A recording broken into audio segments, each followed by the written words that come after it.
Good morning, good readers. Tetap semangat, tetap bersukacita pada hari ini, walaupun apapun yang terjadi dalam kehidupan kita. Jangan letih, jangan lelah, jangan loyo, jangan berputus asa, tapi tetap kita bersukacita di dalam Tuhan. Dan hari ini kita akan kembali merenungkan firman Tuhan, diambil dari 2 Raja-Raja pasal 4, ayat 1 sampai dengan yang ke-7. Ya, 7 ayat, sangat singkat, dan saya berharap good readers tetap membaca semuanya. Ya, hari ini kalau kita perhatikan, ayat ini sungguh luar biasa menurut saya ya. Sungguh bagian yang sangat luar biasa. Karena kalau kita selami, posisi janda ini sangat tidak beruntung. Artinya suaminya meninggal. Ketika suaminya meninggal, ternyata meninggalkan banyak sekali utang. Sehingga yang terjadi adalah si penagih hutang ini harus mengambil 2 anaknya untuk dijadikan budak lalu dianggap lunas. Kita tahu ketika seseorang dijadikan budak itu berarti seumur hidup. Dengan kata lain, kemungkinan besar hutang daripada almarhum suami janda ini itu pasti sangat besar. Apalagi disertai janda ini tidak memiliki apa-apa.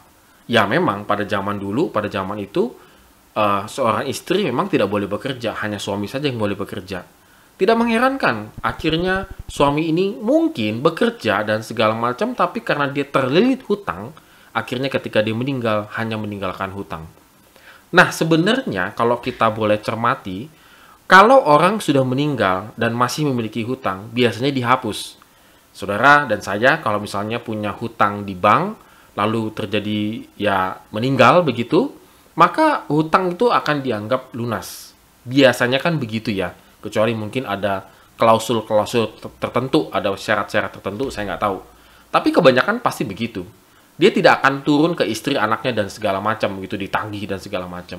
Dan pada zaman itu memang wajib, bahwa memang kalau sudah suaminya meninggal ya sudah selesai.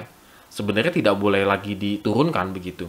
Tetapi mungkin si penagihnya ini tuh sangat jahat sehingga mereka ingin mengambil 2 anaknya. Nah, akhirnya Nabi Elisa membantu janda ini. Nah, ketika dia membantu, maka pertanyaannya sederhana, apa yang kamu punya? Saya punya 1 buli, tempat lah, satu tempat untuk minyak gitu ya, minyak. Mungkin minyak sayur, mungkin ya, minyak untuk masak, minyak untuk segala macam gitu ya. Jadi 1 tempat, 1 guci, mungkin satu tempat yang kecil lah, bukan yang besar. Maka Nabi Elisa meminta kepada janda itu untuk mengumpulkan tong-tong ya, untuk ada tong, ada segala macam tempat, supaya dituangkan dan diisi sampai penuh. Boleh pinjam tetangga, boleh pinjam orang RT RW mungkin begitu ya. Dan itu dilakukan oleh janda itu, dan luar biasa mujizat Tuhan terjadi bahwa Tuhan memberikan minyak yang tak habis-habisnya. Jadi dari 1 buli minyak, 1 guci kecil mungkin itu minyak dituangkan tak habis-habisnya. Akhirnya si janda ini bisa menjual minyak lalu membayar hutang tersebut. Jadi kita bisa bayangkan betapa banyaknya minyak-minyak yang terkumpulkan. Bahkan tidak hanya sampai di situ, sisa daripada penjualan itu tersebut bisa janda itu manfaatkan untuk kehidupan dia lebih baik lagi. Nah, good readers, pada hari ini, saudara, pada hari ini kita boleh renungkan. Pertanyaan sederhana, apa yang kita punya pada saat ini? Saudara jangan bilang saya nggak punya apa-apa. Saya juga nggak bisa bilang saya nggak punya apa-apa. Minimal saya punya badan saya ini begitu ya. Tetapi ketika kita hidupnya sungguh-sungguh seperti janda ini, kita perhatikan di ayatnya yang pertama ya, dikatakan oleh si janda ini bahwa dia adalah hambamu itu takut akan Tuhan. Jadi boleh dikatakan bahwa memang ini adalah pasangan suami istri yang takut akan Tuhan.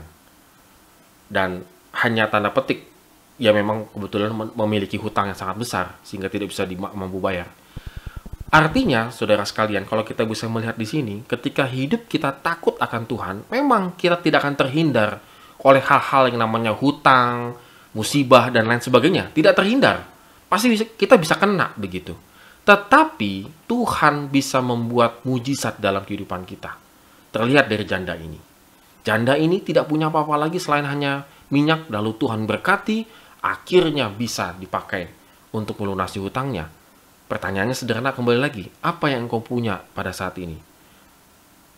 Mungkin kita akan mengatakan, saya nggak punya apa-apa lagi. Tetapi pertanyaan lebih dalam lagi, apakah engkau dan saya tetap takut akan Tuhan dalam situasi seperti ini? Saudara sekalian, pada hari ini kita renungkan kembali firman Tuhan.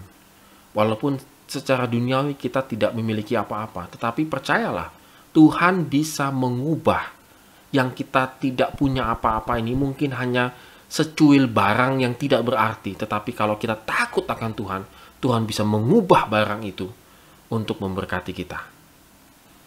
Saudaraku, pada hari ini iman kita harus sampai di situ. Pada hari ini renungan kita harus sampai di situ. Jangan give up, jangan menyerah. Kalau hidup kita takut akan Tuhan, maka Tuhan bisa mengubah dari barang yang tidak kita sangka, bisa memberkati kehidupan kita. Amin. Kiranya Tuhan Yesus memberkati kita pada hari ini.